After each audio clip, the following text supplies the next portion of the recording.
Como sempre, uma alegria gigante estar aqui com vocês. Alegria e emoção ao mesmo tempo, pelo reencontro. Em tempos que a gente quer se reencontrar, que a gente quer voltar a se ver. E uma vontade de um abraço, uma vontade de um carinho mais perto. Mas enquanto a gente não consegue isso, começamos mais uma tarefa de divulgação da nossa doutrina espírita, desse evangelho de amor do nosso Mestre Jesus, junto com todos os nossos companheiros do Centro Espírita Leon Denis, da nossa Federação Espírita do Rio Grande do Sul e de todos os amigos que desejem integrar esse momento de estudo, de oração, de amizade. E para isso, convidamos a todos para começar com uma prece. Uma prece que sai do fundo do nosso coração e que tenta chegar a cada coração de todos os que estão nos vendo, nos ouvindo. Senhor, aqui estamos novamente reunidos em Teu nome, agradecidos pela oportunidade de estudar, de tentar compreender um pouco mais esses desígnios que Tu colocaste em nossa vida e que faz dela um lugar melhor. Agradecidos pela companhia destes amigos espirituais que nos abraçam, nos acolhem e que nos ajudam a fazer possível trabalhos como este, tarefas deste tipo, onde podemos integrar pessoas, conversar, estudar e pensar juntos. Senhor, queremos Te pedir para que esta tarefa desta noite, junto com a nossa convidada, a Larissa, possa chegar a cada coração, a cada pensamento, a cada irmão, amigo que está nos vendo e possa permanecer. Cada reflexão desta noite possa ficar conosco por muitos dias, para que a nossa vida possa ir melhorando, para que o nosso caminho possa ser cada vez mais certo e mais seguro, para que este legado que Allan Kardec nos deixou através da codificação espírita possa sim ser uma bandeira de amor, de caridade e de fé para todos nós. Que o Mestre Jesus, nosso irmão mais velho, maior, querido, possa estar sempre junto de nós, nos abençoando, amparando e guiando nesta vida. Obrigado, Senhor, e um bom trabalho a todos nós.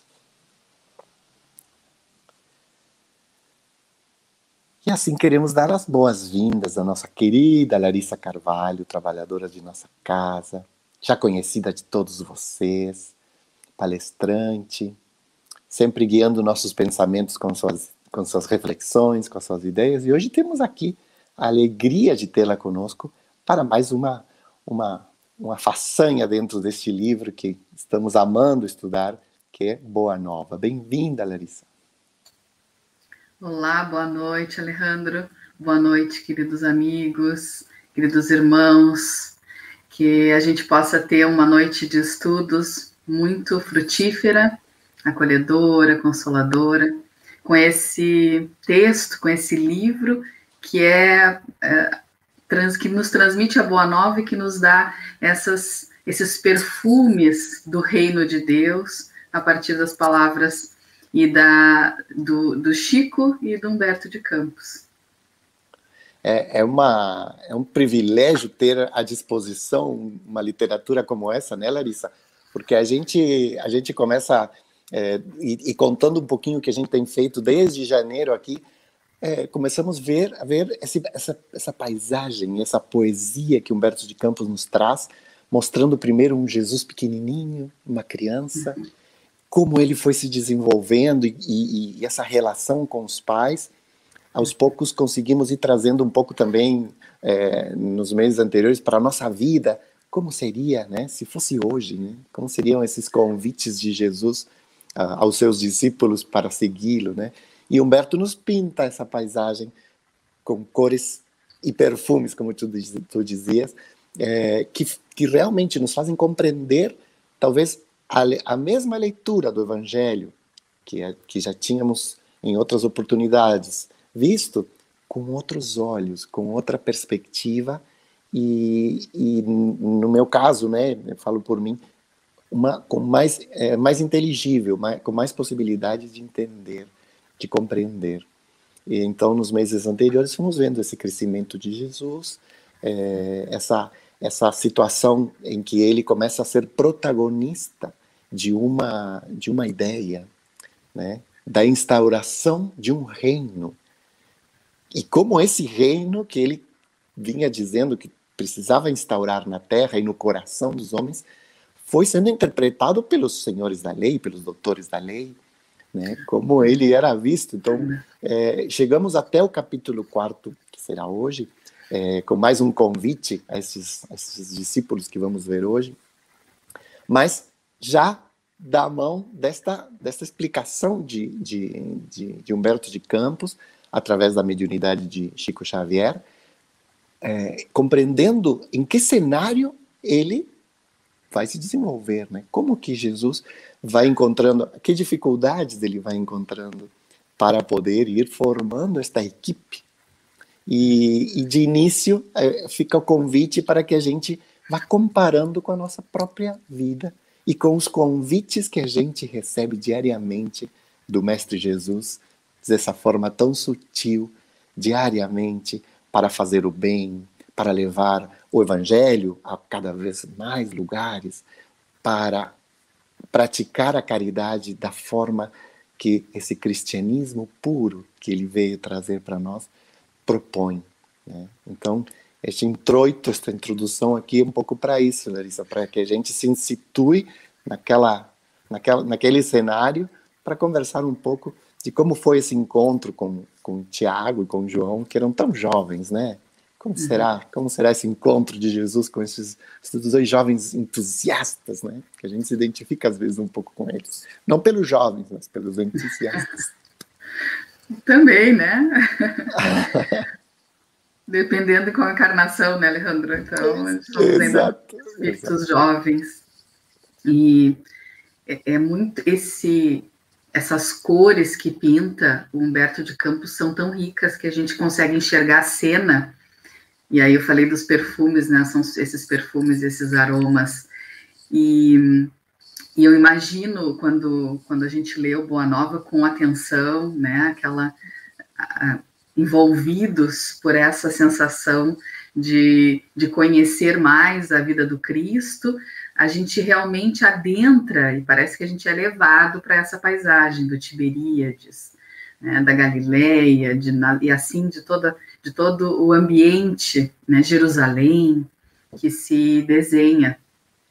E quando tu disseste nesses nossos encontros, os encontros desses discípulos, esse nosso capítulo 4 de hoje vai falar do convite a Tiago e a João, o João, né, o discípulo amado, mas esse é o encontro, é como eles se veem. E, na verdade, o encontro se dá quando eles já escutam o Cristo, depois da primeira pregação do Cristo. Então, tu trouxe esse ambiente anterior, toda essa formação familiar, dá uma humanidade para o Cristo, enquanto filho, né? Então, até a gente chegar nessa primeira pregação, que vai, então, desembocar em que todos vão conhecer o Messias que o Batista dizia. Aqui me chamou a atenção, na leitura, quando ele diz, o Humberto de Campos coloca que o Tiago e João, que já conheciam as pregações do Batista, porque o João Batista, né, o João, o primo de Jesus, ele dizia do Cristo, ele falava do Messias, ele dizia que estava vindo, que estava chegando, que viria, como seria esse reino, ele preparou, como a gente também já viu aqui no Boa Nova, essa humanidade que ali estava, pequena parcela, que depois vai espalhar o Evangelho, preparou os seus corações e a sua razão, a consciência, para quando Cristo chegou, aquilo foi muito natural. Então, eles viram Cristo pregando, eles já tinham visto o aval do Batista, e aí, naquele momento, eles não titubeiam. E esse apaixonamento que eles têm, mestre, vou contigo. E essas primeiras pregações, eu fiquei pensando, Alejandro, não sei se todos, né, os amigos ficaram pensando. Quando a gente conversa, eu estou percebendo, desculpem, gente, os nés que a gente fala, quando a gente conversa mais em estudo, parece que a coisa se torna mais um pouco diferente, né? Mas é que eu estou bem à vontade, assim. Pode ficar à vontade, então, porque tu estás nos pintando, ajudando o Humberto a pintar esse cenário, né? Tu falaste dessa situação familiar, dessa familiarização com a notícia, com a boa nova, porque é exatamente isso. Fico imaginando o plano espiritual com uma estrutura gigantesca, implantando uma ideia na Terra, e trazendo o Batista, que a gente viu meses passados, como o Batista foi importante, e a gente, relembrando um pouquinho, a gente deixou bem claro aqui a ideia da verdade, que o Batista tinha uma forma muito mais rude, se pode dizer, firme, de trazer a verdade, né? Doa quem doer. Ele precisava deixar uma marca firme, para que quando Jesus viesse, as pessoas já tivessem essa questão já candente ali, né, do Batista, do João Batista, mas com essa grande promessa da vinda deste ser que vinha para docificar e para abraçar e para mostrar um Deus muito mais amoroso, né? E quando tu fala de família, eu lembrei, fiz uma pequena pesquisa sobre Zebedeu, que era o pai de Tiago e de João, e no que eu pude encontrar, ele era um próspero comerciante, né? Ele era um pescador, mas ele tinha barcos próprios, ou seja, que ele era um empresário. Então ele estava com uma vinculação para as coisas materiais e a prosperidade material que ele tinha dentro do seu lar, com filhos jovens, trabalhadores, fortes, com uma empresa e com uma proposta de vida muito firme. Uma esposa, Salomé, que vale a pena ressaltar aqui, uma mulher amorosa, doce, uma mãe que amava seus filhos, sobretudo, e vamos ver mais à frente as preocupações dela como mãe, né? Como ela né?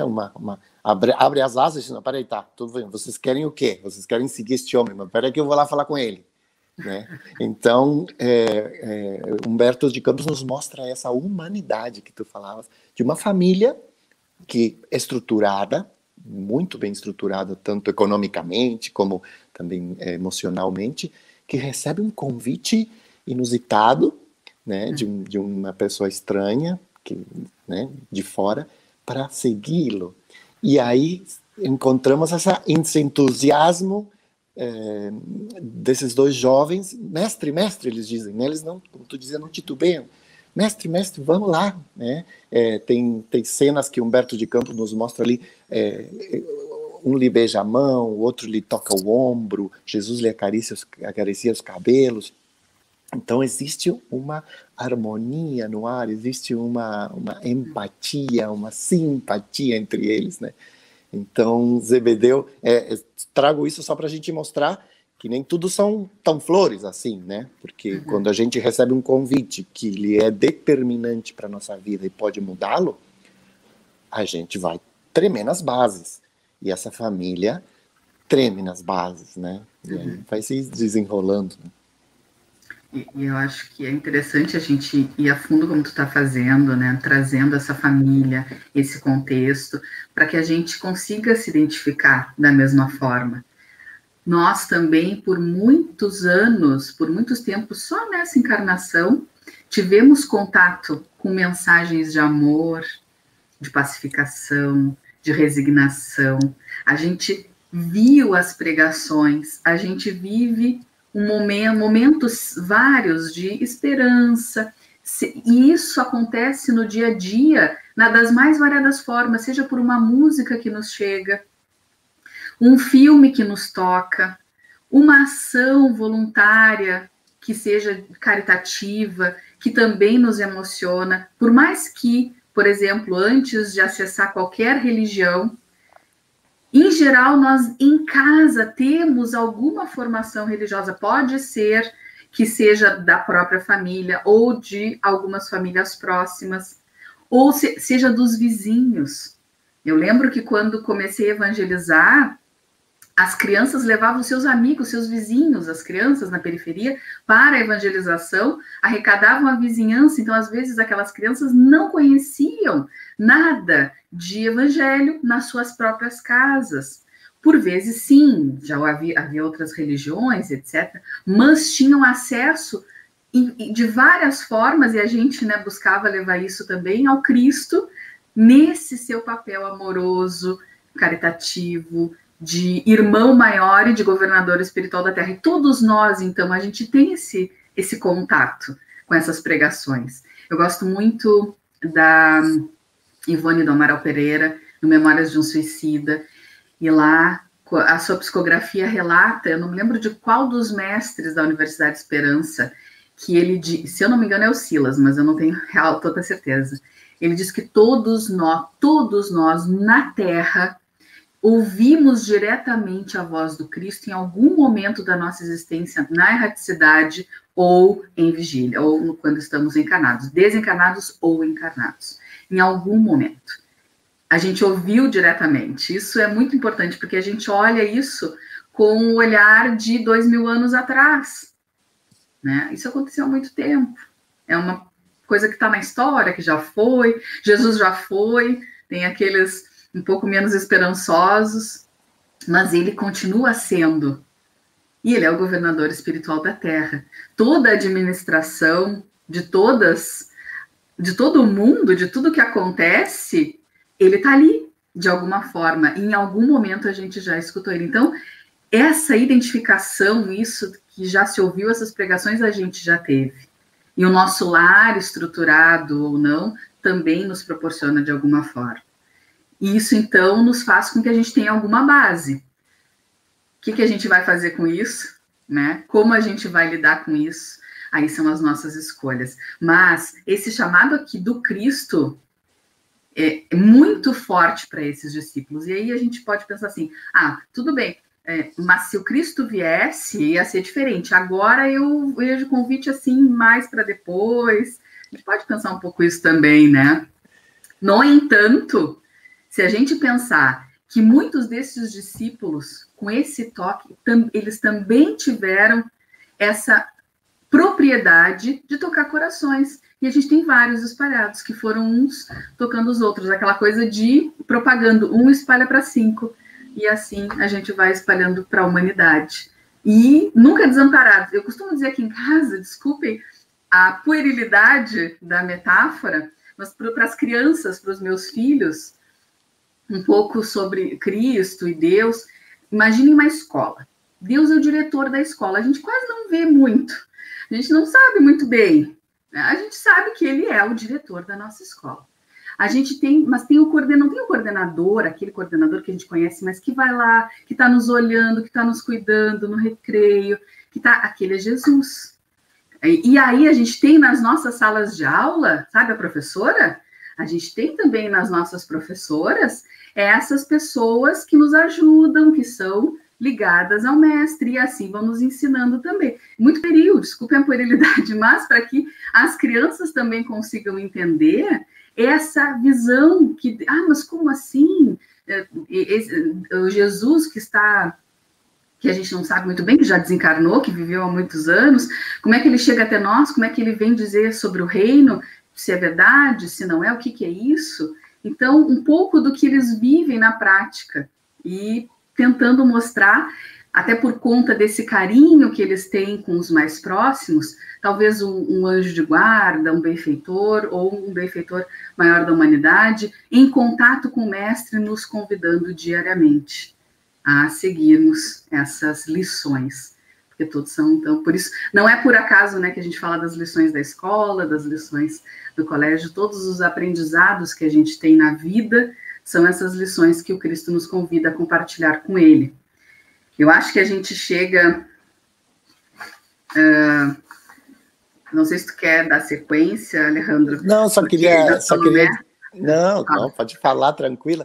Eu queria dizer que quando Jesus pergunta para eles, né, desejas participar das alegrias da Boa Nova?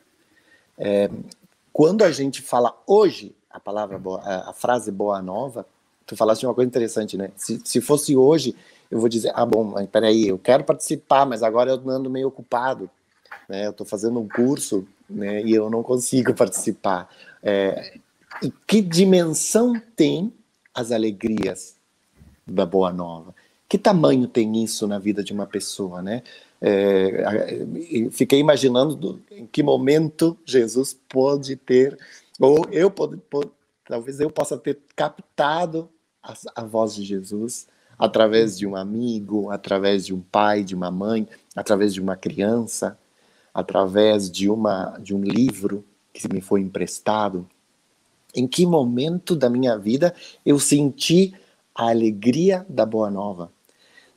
E fica uma reflexão, penso que valiosíssima para todos, né? Em que momento eu consigo... E se eu não senti ainda, por algum motivo, de repente eu não me interessei, porque eu estava tão preocupado com coisas que eram mais pessoais, íntimas, e uma introspecção que muitas vezes nós temos em nossa vida, que dura muito tempo, e a gente se fecha um pouco para o que são estas realidades, né, espirituais. Mas se a gente pudesse detectar e reviver em nós, em que momento estavas falando, eu estava pensando, né? Me criei num ambiente de muita fé, de muita devoção a Deus, e houve em algum momento algumas pessoas dirão chamado, outras dirão convite, outras dirão interesse. Em que momento eu me interessei? E com relação ao espiritismo, me veio claro o momento em que eu tinha ido ao banco com a minha mãe, eu era criança, né? Não era um lar espírita, assim como nós temos hoje, né? Mas eu ia ao banco todo mês com a minha mãe, por umas questões dela. E quando a gente saía do banco, tínhamos que atravessar uma praça, e a praça da cidade, e ali tinha uma feira espírita, cheia de livros espíritas, e eu digo, o que é isso? Eu não sabia o que era, eu pegava os livros, que eu sempre era dos livros, de qualquer livro, né? E eu peguei, e eu digo, tinha um que era o Espiritismo e os Animais. E eu enlouqueci com aquele livro, e eu queria comprar, e a minha mãe disse, eu não sei se eu tenho dinheiro aqui, não sei, vamos em casa buscar dinheiro, porque eu preciso desse livro. E o primeiro livro que eu tive contato físico e de leitura e eu me apaixonei por o que dizia ali. Eu nem lia português, porque eu lia só espanhol, mas não importava, porque eu peguei ali a leitura e fui lá e pedi ajuda, e me apaixonei porque estava ali escrito relacionado aos animais e essa questão de que eles nos acompanham muito, muito, e a característica dessa porção do fluido espiritual que experimenta, né, esse mundo dos animais. Eu fiquei apaixonado pelo livro, e eu agora te ouvindo pensei, ali houve uma voz dentro de mim, e nunca mais eu deixei de ler literatura espírita, nunca mais. A partir dali eu segui comprando, comecei a buscar onde eu poderia comprar, mesmo sem frequentar um centro espírita, eu já comecei a buscar. Então, que momento existe esse interesse, essa voz que poderíamos tê-la manifestada de qualquer forma, as alegrias da Boa Nova, em que momento nos chega? E se você que está nos vendo hoje, não sei que momento, não chegou para mim, olhe nos olhos de uma criança, né? De uma pessoa idosa que precisa de um abraço, de ser ouvida, né? De um amigo que está enfermo, de um familiar, de uma pessoa que a gente não conhece e gostaria de dedicar-lhe algum tempinho da nossa oração. Hoje cedo, um amigo, eu mandei o convite do nosso encontro, e ele disse, por favor, Alejandro, coloca a minha mãe em tuas orações aí, porque ela está passando um momento muito difícil. E eu pensava, que importância tem a divulgação da doutrina espírita para trazer para estes momentos os afetos de todos nós em torno a uma ideia positiva, porque isto que estamos fazendo também se transforma em oração, também se transforma em pedido a Deus pela saúde, pela harmonia de todos os nossos amigos, né? Então, que bom esta alegria, né? Em que momento eu senti, não sei, se eu não senti ainda, tomara que em breve eu tenha essa felicidade de saber da presença de Jesus em mim, não importa no horário, no momento, como tu dizias, né? Em algum momento ele está ali. Então, é uma alegria, é uma felicidade. E ele pergunta para Tiago e para João, que eram jovens, estavam pescando, fortes, né? Eles estavam, vocês querem, né? Vamos avançar um pouquinho aqui no a gente fica aqui conversando, a gente fica falando muito, mas é interessante tudo isso, né, Larissa? É muito essa hora do chamado, né? Às vezes a gente recebe o chamado quando aqui na encarnação presente, quando a gente está num momento específico, seja um cartaz na rua, ou passou por uma casa antigamente, né? Porque agora a gente vê uns cards na internet e descobre, e às vezes a gente não sabe que o chamado aconteceu lá no plano espiritual, quando estávamos muito necessitados de muito consolo, de esperança, de fé, derrotados da vida, vindo de encarnações falidas, e alguma mão nos puxou. E a gente hoje deve muito a essas mãos numerosas e anônimas que nos puxaram. Por isso que às vezes o chamado parece para uns tão fácil, mas levou milhares e milhares de anos, talvez, na espiritualidade. E outros, às vezes, chegam tardiamente. No entanto, a vida já foi uma eterna demonstração de gratidão a essa boa nova, a esse reino. E quando chega esse chamado, a prontidão é rápida, porque já se conhece, não por falência, ou por falência muito antes, já teve um reerguimento, e a gente só vem com essa fé novamente, sabendo o reino e também querendo mostrar esse reino para os outros, assim, espalhar, né? Não fazer proselitismo, mas espalhar essa boa nova, que é o objetivo. Por isso que a gente tem essas diferenças, né? Mas também aconteceu. Você me ocorreu agora, te ouvindo, de que quando a gente sente um cansaço, dizer, olha, eu estou sempre ali tentando mandar uma mensagem de esperança para as pessoas. Agora tu falou dos cards, dos podcasts, de todas as mídias que a gente tem à disposição e que a gente fica na dúvida, será que eu coloco ali? Será que eu mando? Será que eu não estou sendo meio chato de mandar para os meus amigos uma mensagem do Chico, do Divaldo, através das suas psicografias? A gente não tem ideia em que momento essa conexão vai ser feita. Então, quando a gente manda o mínimo, não sei, umas mãozinhas assim que a gente mande às vezes para uma pessoa, pode ser um gatilho, né? Um dispositivo que faz com que era o que estava faltando para que a pessoa sinta e receba essa alegria. Opa, o som. Agora voltou. Aí, deu uma falha. Pode ser eu dizia que pode ser um gatilho, algo que desperte no momento menos pensado. E esses discípulos, quando eles recebem o convite, o que eles fazem? Como duas crianças felizes, eles vão para casa. E felizes para contar para os pais, olha aqui, Jesus imagina, ele é o cara, e ele nos convidou, né? Ele poderia ter convidado quantos outros por aí, mas e a gente quer. E aí vem a sensatez, o bom senso, que também todos nós devemos estar sempre atentos, e mais em tempos de internet, em tempos em que a oferta é muito grande.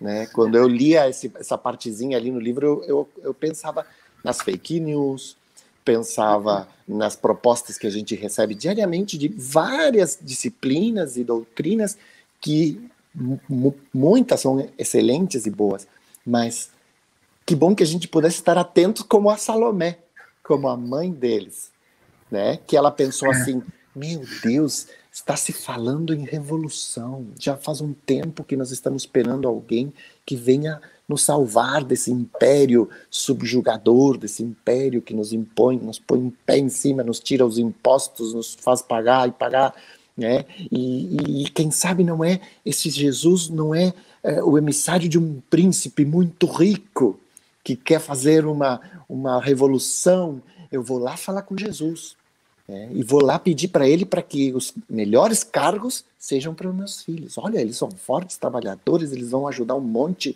E ela, na ideia amorosa de mãe, ela não tinha nem noção de qual era a proposta. Mas ela tinha muito amor no coração, muito amor pelos filhos, e dizer, não, eu vou lá. Eu vou como, né, fazer minha parte, dizer, bom, se você é emissário de um príncipe desconhecido que vem aqui para nos instaurar um novo reino e fazer a grande revolução que a gente está esperando, por favor, meus filhos, quero que um esteja à sua direita e a outro à sua esquerda, nessa nova governança que vamos ter aqui. Iludida, inocente e, ao mesmo tempo, preocupada pelos seus filhos, né? E aí, Larissa, o que Jesus fala para ela? Pobrezinha, eu fiquei pensando no lugar, me botar no lugar da Salomé, né? Porque ele olhou para ela como dizendo, meu pai, o que eu digo para essa mulher aqui? Antes de tudo, é preciso saber se eles quererão beber do meu cálice. Eu fiquei muito pensando na Salomé, Alejandro, até talvez por sendo mãe, né? E esse rei, imagina ela recebendo dos filhos essa notícia, num tempo, né, como tu disseste, de Roma, subjugando, humilhando, muitas insurgências já existindo nesse período, tentando derrubar não só Roma, mas também o rei Herodes, os Antipas, que governavam baixando a cabeça, como eles diziam, como eles achavam, para Roma, em conluio com Roma, contra a população, contra os judeus.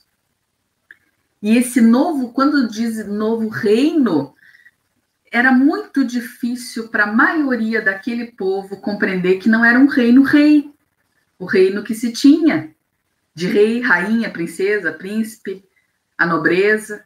Era muito difícil, quase impossível. E eu fiquei pensando como que as pessoas, como essa mãe, ouviam o Cristo falar nesse reino. De repente, quando ele dizia, o reino de Deus é como um celeiro, ou comparando a um rebanho, todas as comparações, todas as metáforas, tudo. Talvez a vinculação fosse ao reino. Então vai ser o próximo, vai ser um rei e uma rainha pacíficos, que não vão extorquir tanto, que vão se rebelar contra Roma. Então esse reino, ele afetava e ia contra e ameaçava tanto o reino de Jerusalém quanto o reino de Roma, o Império Romano. E isso, para mim, foi o que a mãe pensou, porque a gente pensa como mãe, além da questão espiritual, e talvez hoje muito mais, e naquela época muito menos, e muito mais na questão material, como vão viver, qual vai ser a posição destes meus filhos. Hoje são escravos de um império, e que, por sua vez, também escravizam em alguns momentos. Todo esse contexto foi a primeira coisa que deve ter passado na cabeça dela, e ela pensou, bom, então vai vir esse novo reino, vamos tirar o reino que tem, esse deve ser um príncipe, ou um emissário do príncipe, vou lá pedir, já que ele quer os meus filhos, eu vou lá pedir que eles sejam generais, né, os postos mais altos, a direita e a esquerda, os principais, porque podem. E imaginem que também ela estava entregando os filhos na sua vontade de tê-los numa posição para o mundo a mais disputada, uma posição que seria a mais desejada, ela estava disputando e querendo aquilo para os seus filhos, e vai pedir, e mesmo assim não pensando que ia haver, pensando, porque eles tinham essa ideia, vai ter guerra, ou então Deus vai vir e vai tirar com a força, que era o que se conhecia até Jesus chegar. Tudo isso, e mesmo assim ela estava entregando os seus filhos. Então, como é poderoso essa nossa cultura feminina de tentar encaminhar os nossos filhos para o que a gente acha que é o melhor para eles. E aí vem Jesus e pergunta, de repente, e como eu disse, ela não estava se dando conta disso. É preciso saber se eles quererão beber do meu cálice. E aí eu imagino como mãe assim, o que eu quero efetivamente para meus filhos? Qual a felicidade do reino, qual a paz do reino que eu quero para eles? Que cálice eu quero que eles bebam? Compensa? Qual o que compensa derrubar um reino, estar à frente e viver um sofrimento por alguma coisa que... Eu imagino que deve ter passado muita coisa na cabeça dessa mãe e que ela não deve ter compreendido na sua essência até as outras pregações e os outros desenrolares dessa história. Porque ainda hoje é muito difícil a gente compreender o que para os nossos filhos é estar sentados ao lado do Cristo. E a gente olha o futuro, a gente quer o melhor deles espiritualmente. E a gente não vai deixar de suprir da forma como a gente puder as necessidades materiais. E aí a gente confunde muitas vezes. O que é importante, embora não vamos deixar de dar nenhuma das coisas que nós podemos, que nós devemos, aos nossos filhos. E aí a gente tem hoje o espiritismo. A gente tem que desenvolver a inteligência e o coração. Mas é isso que a gente precisa. Que eles sejam pessoas inteligentes no sentido de conseguirem compreender esse reino, a vida, o mundo, serem empáticos, fazerem uma relação. E tem tanta coisa que a gente pode botar nesse rol, né? Com certeza. Não vou conseguir resumir aqui. Mas o que o Cristo chamou não era para isso. É isso que essa mãe não entendeu. Ela não era esse. Ela não entendeu. E eu fiquei pensando aqui, que gosto tem esse cálice, né? Que sabor tem esse líquido? Que a gente todos os dias bebe um pouco, porque no momento que a gente precisa ou divulgar uma doutrina, ou o evangelho, ou a gente está permanentemente abraçado no Cristo e pedindo a sua ajuda, olha, eu estou aqui tentando servir de alguma maneira, e às vezes a gente toma um trago amargo. Hoje, claro, mas hoje que a gente já tem um esclarecimento muito maior, que o cristianismo se instaurou sobre a terra e se diversificou, ou seja, a sua essência foi interpretada, foi divulgada e temos muitas possibilidades. Aí hoje eu estava pensando, enquanto tu falavas, que o grande fel que a gente pode assumir como triste e como real é a intolerância.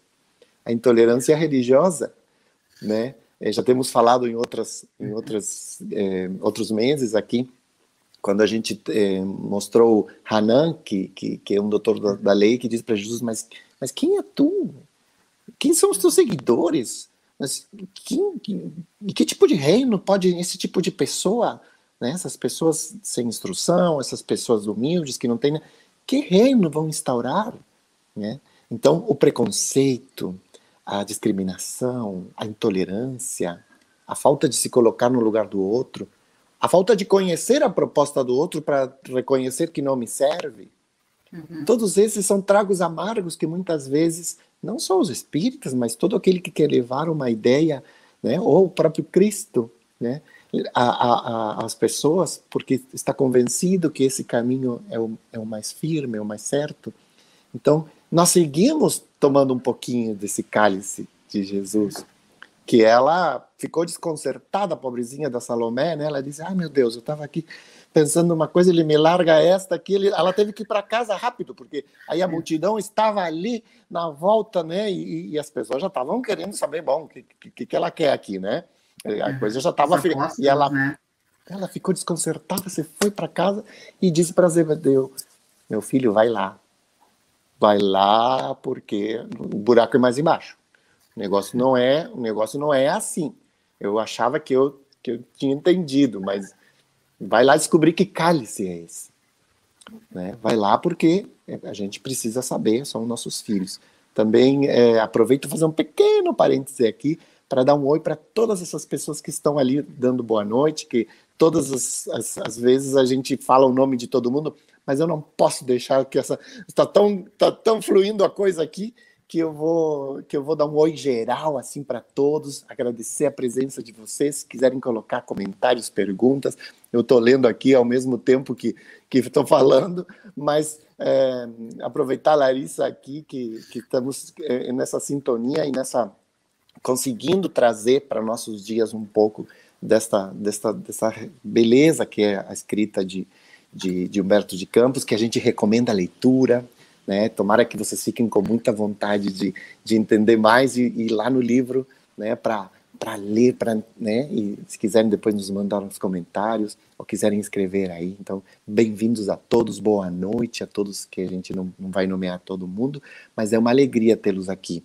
para que juntos possamos entender melhor essas questões. E aí, fechando parênteses, Zebedeu diz, a mulher sempre tem razão, né? Salomé diz, vai! E ele foi. E ele, que era uma pessoa humilde, era mesmo tendo uma posição na sociedade, Humberto de Campos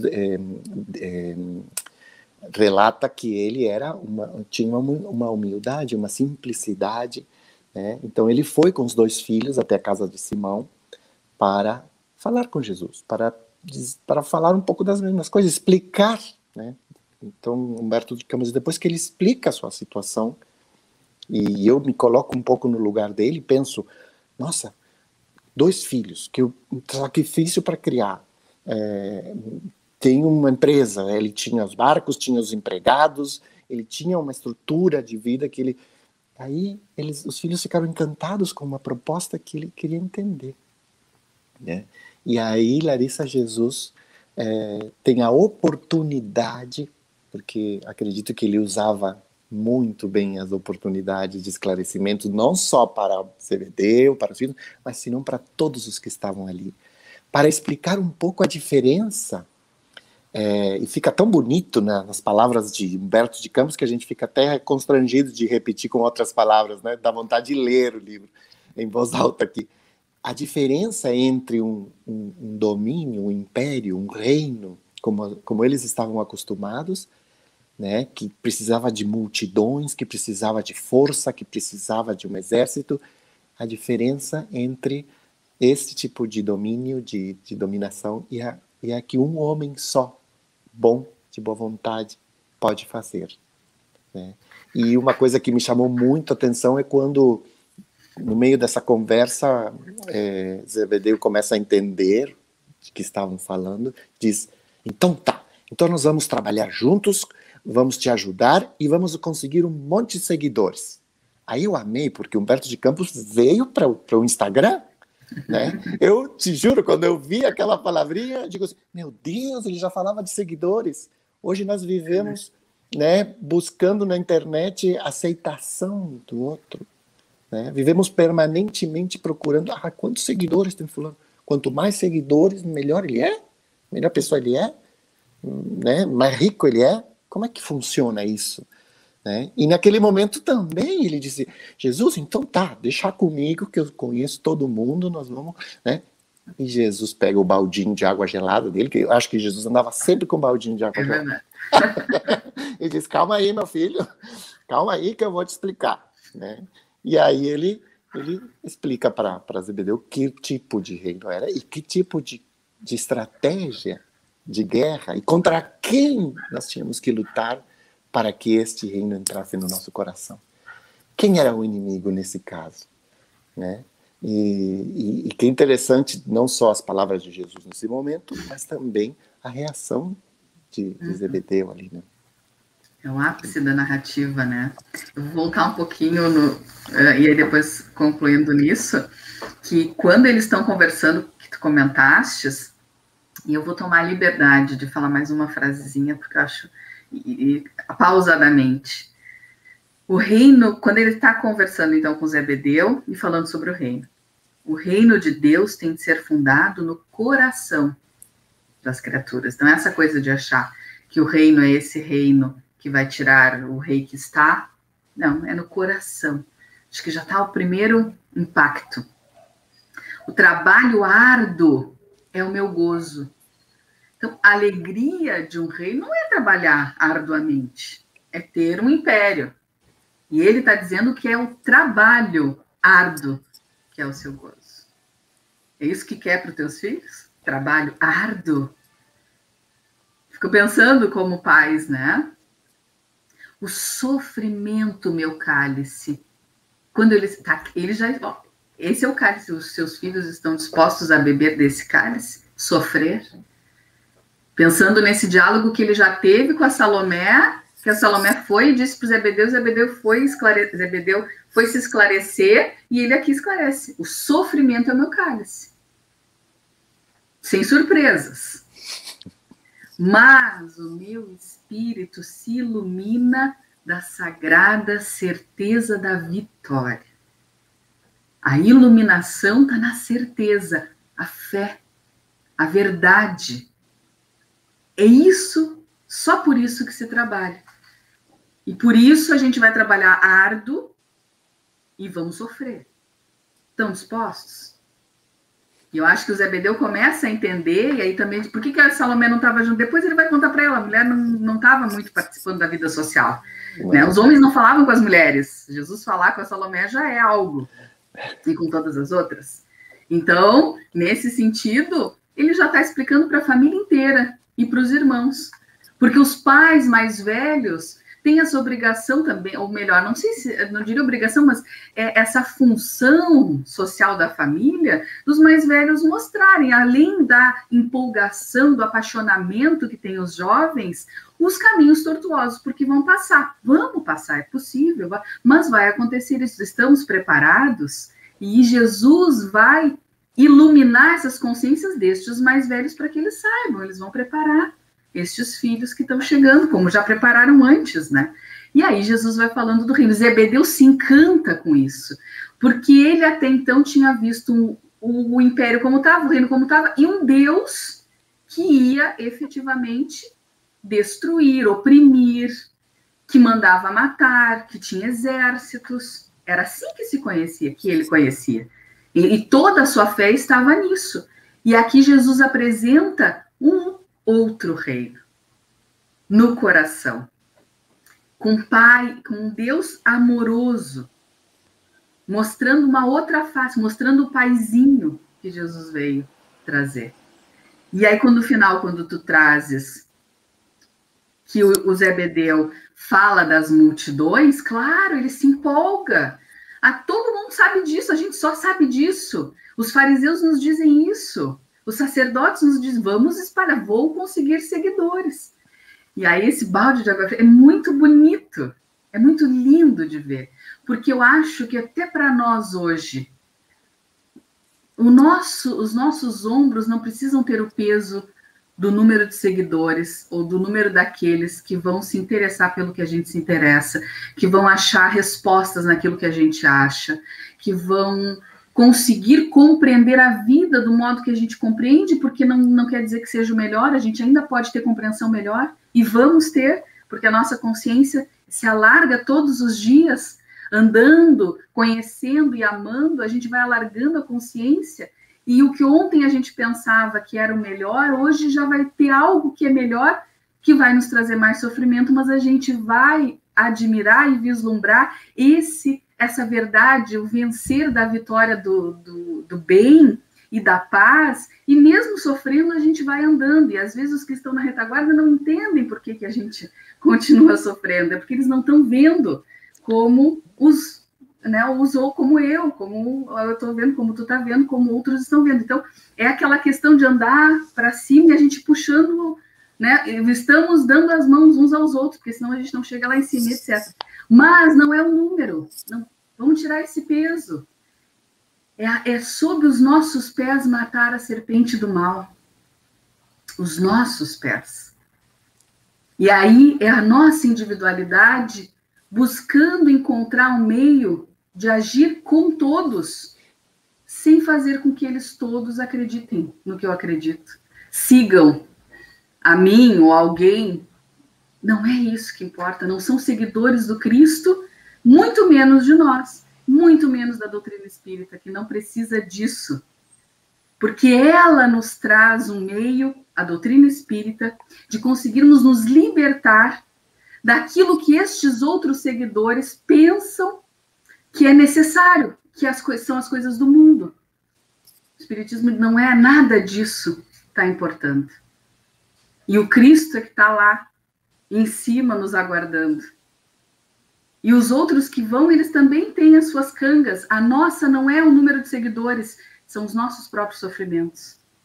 E a gente vai levando nesse calvário, dia a dia, e às vezes um ou outro olha e sente firmeza para suas próprias, para levar, transportar as suas próprias cangas, porque está vendo que a gente pode. Então, poxa, mas se fulano está conseguindo, então eu também posso. E às vezes a gente não está conseguindo e ele nos ultrapassa, é tão normal, mas a gente não está levando seguidores, a gente está fazendo amigos que estão nos ajudando dia a dia. E aí a gente não precisa se preocupar com like, não é essa a necessidade. Mas amigo sim, a rede, aumentar esses que a gente vai poder conversar como estamos fazendo aqui, como estamos fazendo com os amigos de casa, conversar junto, para entender junto. E quem sabe, esses que estão ali na frente, nos esperem um pouquinho, porque a gente está chegando, vão andando, mas dá força para nós. Sabe aquelas corridas, as maratonas, que o pessoal vai se ajudando uns aos outros? Mas tem uns mais na frente, tem uns mais atrás, e tem uns entregando uma água no meio do caminho.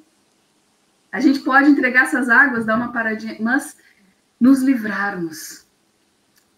Isso é algo assim, meu pensamento, né, Alejandro? Mas pode ser que a gente compartilhe. Nos livrarmos dessa necessidade, até porque quando a gente tem essa necessidade de ter aqueles que vão achar, vão seguir aquilo que a gente coloca, a gente esquece de também nós seguirmos aquilo que a gente próprio traça, ou que a gente lê, aquilo que a gente acredita. Que passa rápido, essa leitura vai passar rápido. Eu vou colocar ali no Instagram e alguém vai dar um like. E às vezes a gente esquece, porque o tempo é corrido, né?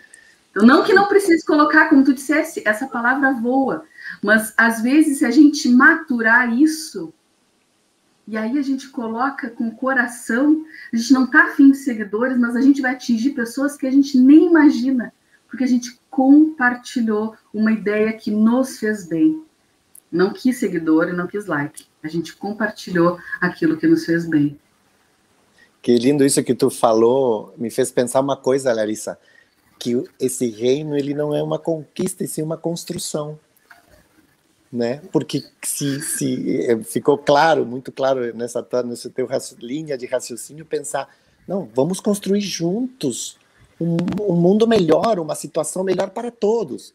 Então eu não preciso conquistar para que me sigam, às vezes sem nem saber do que eu estou falando, sem saber muito bem qual é a proposta.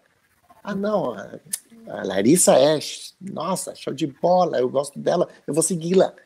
Não importa, não, vou fechar o olho. Não, a doutrina espírita vem nos pedir para pensar, vem nos pedir para raciocinar e para jogar fora milhões de coisas que não nos servem. Então, nessa construção que tu estavas dizendo, né, construir juntos um caminho para todos. E quem está mais à frente espera, aguarda, puxa, sustenta. Então, quando Jesus diz para Zebedeu, em que momento viste um profeta ser amado? Né? Em que momento tu viste um profeta ser tão querido e amado? Jesus não estava querendo isso. Não estava querendo uma aceitação fútil e vazia. Ele preferia andar com um baldinho de água gelada. Cheia de água gelada.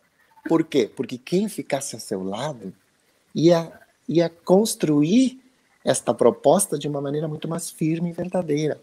Ali tem um momento que ele diz, os verdadeiros discípulos não aprovam o erro, né? Não compactuam com o erro. Então, que bom que a gente construísse junto esse caminho, né? Nós já estamos quase chegando no final. Parece mentira que 1 hora passou voando e teríamos muito. Eu tenho umas 3 folhas, mais ou menos, de análise do livro aqui para falar, mas a gente tem que respeitar os horários e também respeitar a paciência de quem está conosco, que esteve ali assistindo, mas principalmente, se a gente pudesse concluir, Larissa, essa construção desse reino para nós, para o nosso dia a dia, para a nossa vida, né? Assumir quando estamos nos desviando um pouquinho, quando algum holofote está fazendo um estrago desnecessário na nossa vida, na nossa caminhada, quando um amigo, né, um companheiro do centro espírita, um familiar, vem, nos abraça e nos diz, não sai desta construção, né? Compartilha em vez de like, né? Que bom que a gente tenha esse carinho de um pelos outros em qualquer âmbito da vida, né? Com nossos filhos, com nossos familiares, mas que a gente tenha esta boa nova de notícias certas, corretas, que não precisam nos embelezar e nos dizer coisas bonitas, que possa ter um balde de água fria, mas que seja um balde sincero, sensato, que o bom senso sempre nos acompanhe nessa construção. Então, essa contraposição que Humberto de Campos coloca do entusiasmo avassalador de um jovem para abraçar uma ideia, de uns pais preocupados e tentando se informar sobre o que é aquilo, e de um mestre sensato que não quer agradar por agradar e que abraça com um amor incrível, deixando um ensinamento fantástico para todos nós, né? Incrível para nossas vidas, né? Que bom compartilhar isso contigo hoje, Larissa. Eu que agradeço. E acho que quando o Zebedeu entende, Alejandro, e no final do texto, né, que ele diz que ele entende e Jesus abençoa, porque essas tuas lágrimas agora, elas são benditas, porque antes tu temia a Deus, agora tu ama. É um outro chamado, né, Alejandro? Quando a gente entende que Deus ama e não precisa temer. E quando alguém nos ama, além de nos amar, nos perdoa, porque, como diz, né, Deus não perdoa porque não se ofende, mas na nossa linguagem, quando alguém nos ama, nos perdoa incondicionalmente. E a gente pode falar o que a gente quiser, a gente pode ter as ideias que tiver, que ele sempre vai continuar nos amando. E esse amor transforma a gente e a ele, que nos ama. Deus é esse amor. Zebedeu entendeu. Então, quando a gente conseguir compreender Deus, é o júbilo, é bendito. E é esse o objetivo que Jesus veio, porque Deus é o amor, é o reino dele, é para onde a gente está gravitando. E esse é o nosso objetivo. E quando Zebedeu entendeu isso, bom, agora os filhos são teus. Quando ele diz isso, quando ele diz isso, meus filhos são vossos, eu fiquei pasmo, né, lendo, né, li a primeira vez que eu li, porque eu digo, nossa, mãe, ele foi tão contundente nas palavras. E outra coisa também que eu estava lembrando agora, Larissa, que tu falaste do trabalho árduo, né, que o gozo, o prazer nessa caminhada era o próprio trabalho como fim em si mesmo, não como um objetivo para conquistar uma coisa, não, o próprio trabalho árduo era a felicidade, né? E aí, completando com o que tu está falando agora, se esse Deus que ama, eu consigo compreender um pouquinho desse amor, né? E dessa felicidade desse Deus de amor, o trabalho deixa de ser um sacrifício e passa a ser uma alegria. Né? Quando a gente consegue perceber que eu não estou fazendo um trabalho em prol de uma ideia, e isso me está causando uma dor, um sofrimento, até próprias pedradas, né, no caminho podem causar esse sofrimento. Mas quando eu me convenço e eu compreendo que é para esse Deus que ama, que perdoa, que compreende, que dá oportunidade, e a doutrina espírita vem a nos ensinar que estamos numa permanente oportunidade, por isso que Deus nos ama, nos oportuniza sempre. O trabalho passa a ser algo bom e feliz para a nossa vida. Então, que bom que a gente está trabalhando um pouquinho nessa felicidade. Que bom que todos os que estamos aqui, aqui na evidência, mas também os que estão em casa, os que estão nos vendo, possamos todos trabalhar juntos, cada um fazendo a sua parte, né? Quando terminemos essa live, que possamos encontrar a pessoa que está mais próxima de nós e dar-lhe um abraço, né? E fazê-lo sentir que nós também o amamos e queremos o melhor. Começar nesse laboratório que é o lar, para depois ir praticando cada vez mais. E esse é o grande trabalho de amor que esse Deus querido e amado nos propõe. E Jesus veio nos explicar com tantos baldes de água fria, mas também com muito carinho, com muita né? E a doutrina espírita a desvelar todas essas questões para que fosse mais inteligível para todos nós. Então, Larissa, eu só tenho palavras de agradecimento por a tua companhia, pela tua linha de raciocínio que nos ajudou a pensar, e certamente todos os que estamos aqui vamos sair hoje daqui um pouquinho melhor, com ideias claras sobre esta boa nova, né, que todo mês a gente tenta trazer para todos. E assim eu te peço para que tu guies nossos pensamentos numa oração, né, para que possamos ir dormir com tranquilidade, com paz e ter uma boa noite de sono também. Muito obrigada, Alejandro. Eu também agradeço muito e que a gente possa... Acho muito bonito a gente ter essa obra gravada e estes estudos para dar sequência a essa maravilha e essa beleza ao longo dos meses, quiçá dos anos. Então, vamos nos mantendo com essas vibrações de amor, de serenidade, de compreensão, de esperança e de consolo, agradecendo ao Mestre Jesus os seus convites diariamente aos nossos corações, para que sigamos com Ele, juntos uns com os outros, rumo ao Pai. Obrigada, Mestre Jesus, por aceitar este trabalho de conduzir este planeta e nos ajuda, nos inspira, para que possamos tomar as rédeas das nossas próprias emoções e que possamos contribuir com amor, com o nosso trabalho árduo, para que todos os que aqui ombreiam conosco possamos conquistar o reino de Deus nos nossos corações aqui na Terra. Oramos e vibramos pelas nossas casas, pelas nossas famílias e por todas aquelas que sofrem por perdas, por dores, sofrimentos vários. Oramos por todos, pelo nosso Brasil, pelo nosso mundo. Obrigada pela oportunidade de aqui vivermos e nos dar força de cuidarmos desta terra amada, esse planeta iluminado que temos como casa, para que possamos servir junto contigo, em favor de todos os nossos amores, que é a humanidade inteira, nossa família universal. Por fim, Mestre Jesus, agradecemos aos benfeitores do Centro Espírita Leon Denis que nos acolhe,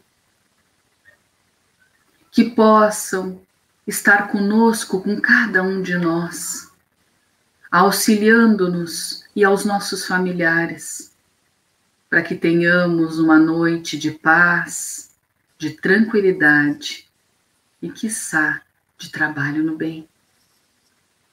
Fique conosco, querido amigo Jesus, nos nossos corações, e que possamos nós também, por nossa vez, ficarmos com a tua paz. Que assim seja.